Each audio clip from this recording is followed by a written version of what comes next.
Dan untuk mengetahui informasi terkait potensi cuaca ekstrim, kami telah terhubung dengan Deputi Bidang Meteorologi BMKG, Pak Guswanto. Selamat sore Pak Guswanto, apa kabar? Selamat sore Reni, sehat selalu. Baik, sehat ya Bapak. Ini Pak, belakangan ini kan cuacanya ekstrim nih Pak. Dari panas terik, tiba-tiba sering sekali, tiba-tiba hujan, angin dan juga petir. Ini sebenarnya ada apa sih Pak? Apa penyebabnya?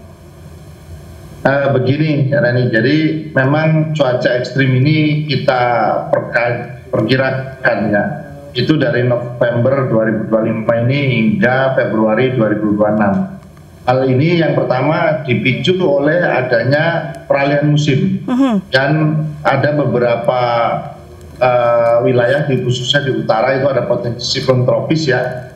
Kemudian kita juga melihat bahwa saat ini itu memang indeks yang mempengaruhi untuk terjadinya hujan itu ada sedikit, yaitu La Nina lemah ya, walaupun kita lebih cenderung menyebutnya ke netral.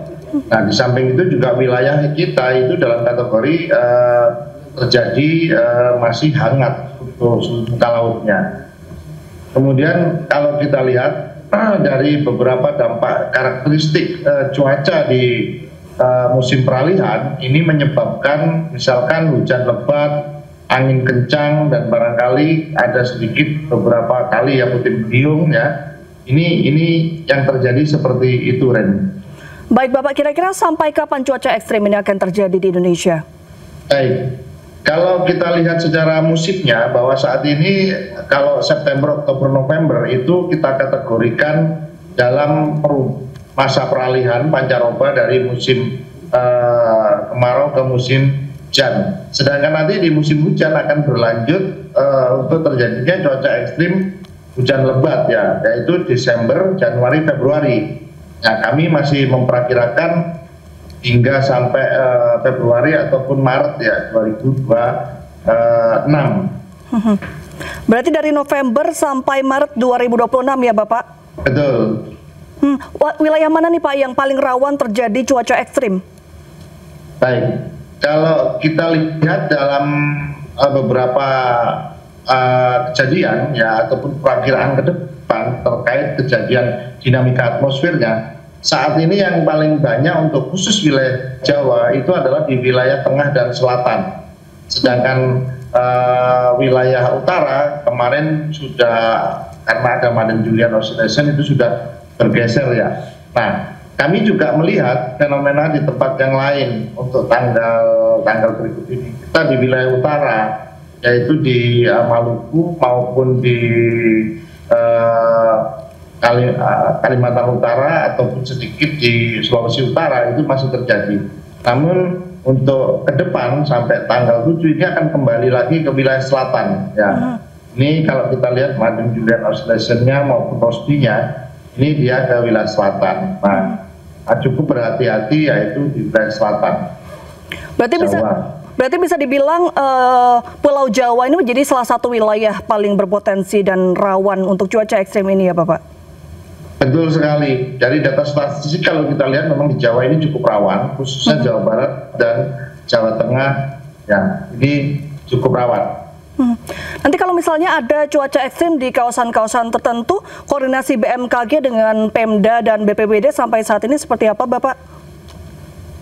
Kalau kita lakukan koordinasi dengan Pemda dan BPBD, kita lakukan, BMKG memiliki koordinasi secara vertikal maupun horizontal, karena BMKG itu sebagai organisasi atau lembaga pemerintah yang vertikal, kami memiliki 198 UPT di setiap provinsi. Nah, Pemda itu akan melakukan koordinasi atau di tingkat BPBD melakukan koordinasi dengan UPT-UPT kita yang ada di provinsi tersebut. Kemudian di tingkat level nasional, BMKG juga melakukan koordinasi bersama dengan BNPB, kemudian PUPR, dan beberapa instansi atau kementerian yang memang berkecimpung berbasis dan terkait dengan bencana. Kalau untuk sistem peringatan dini BMKG, seberapa siap Bapak saat ini untuk menghadapi cuaca ekstrim yang sedang terjadi? Baik, kalau kita melihat kesiapan untuk sistem peringatan dini cuaca ekstrim BMKG cukup siap, ya. Kita bisa melihat di dalam beberapa alternatif daripada media yang digunakan. Kita bisa melihat melalui aplikasi info BMKG di Android, ya. Yang kedua, Bapak Ibu juga bisa melihat lewat email di BMKG ataupun kita lihat di website BMKG, yaitu nocasting.bmkg.go.id. Kalau untuk informasi cuaca rutin, ya bisa dilihat cuaca.bmkg.go.id. Ini bisa perakiraan 7 hari ke depan. Sedangkan untuk perakiraan nocasting bisa sampai 3 atau 4 jam ke depan. Ini cukup efektif yang untuk nocasting.bmkg.go.id. Baik, terakhir Pak Guswanto, ini kan cuaca ekstrim masih akan terjadi sampai Februari atau bahkan Maret. Mungkin ada arahan atau imbauan untuk pemerintah daerah, terutama di wilayah-wilayah rawan? Baik, kami dari BMKG memberikan imbauan terutama kepada masyarakat maupun Pemda. Yang pertama yaitu kita memastikan, ya Bapak Ibu sekalian, saluran air dan drainase tidak tersumbat.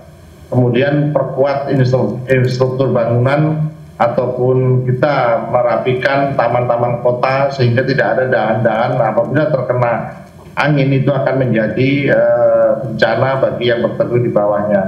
Kemudian kita juga melihat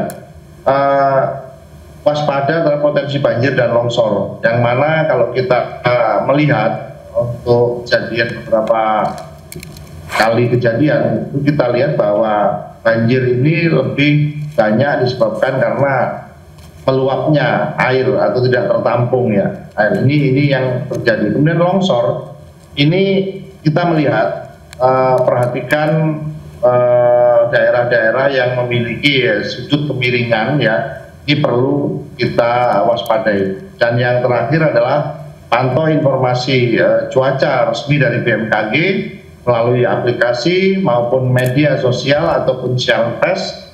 Kemudian koordinasi antar instansi dan masyarakat perlu ditingkatkan untuk persiapan apabila terjadi kita melakukan evakuasi dan penanganan darurat. Demikian ini. Baik Pak Guswanto, terima kasih sekali atas informasi dan juga imbauannya. Selamat sore dan semoga sehat selalu. Terima kasih, selamat sore, salam sehat selalu. Pemirsa, petugas PPSU bersama petugas suku Dinas Sumber Daya Air Jakarta Selatan berjibaku membantu warga Jati Padang membersihkan permukiman dari banjir.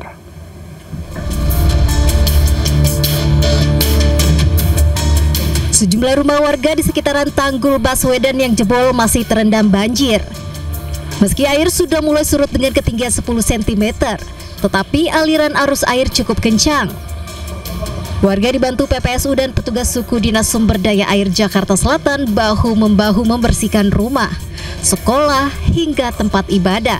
Lantaran banjir turut membawa material sampah dan lumpur.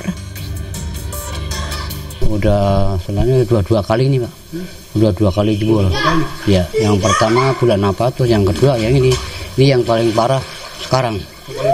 Iya. Kalau kemarin pas lagi parah-parahnya itu ketinggian banjirnya sampai semana Pak kalau di tempat Bapak? Kurang lebih ya sekitar 1 meter kurang lebih lah. 1 meter ada. 1 meter. Ya.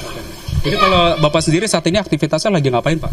Aktivitas saya lagi bersih-bersih apa lagi? Ya lagi bersih-bersih, terus ya lagi bersih-bersih rumah. Kejadian itu langsung bersih-bersih rumah karena masuk air kurang lebih 1 meter. Iya. Air doang apa ada sampah, ada lumpur gitu Pak? Ya campur, banyakan lumpurnya.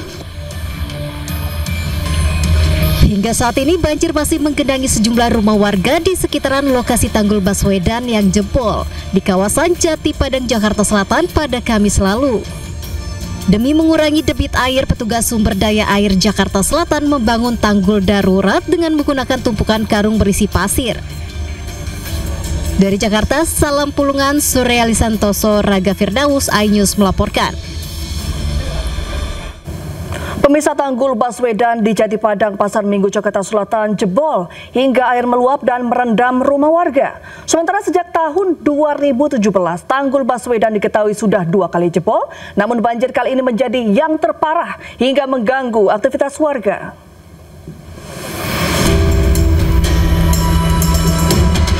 Sejumlah rumah warga di sekitaran tanggul Baswedan di Jati Padang, Jakarta Selatan terendam banjir akibat tanggul jebol. Diketahui tanggul yang dibangun sejak tahun 2017 ini dibangun ketika kepemimpinan Gubernur Anies Baswedan.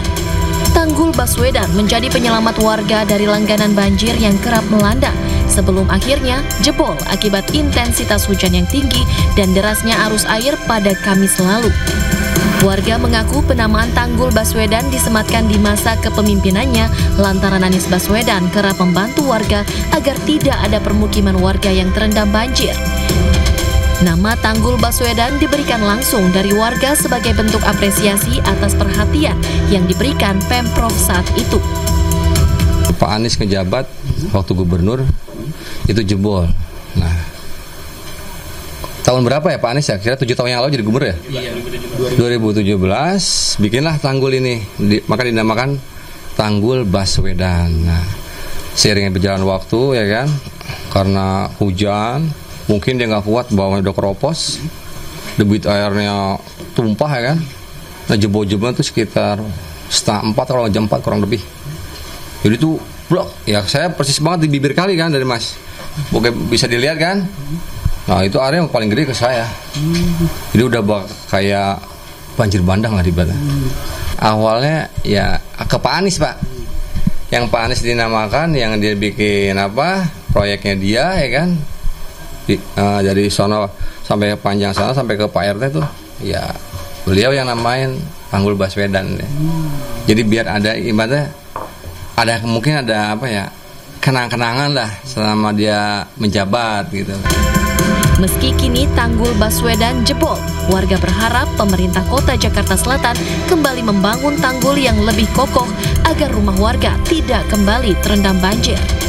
Dari Jakarta, salam Pulungan, Raga Firdaus, Suryali Santoso, iNews melaporkan.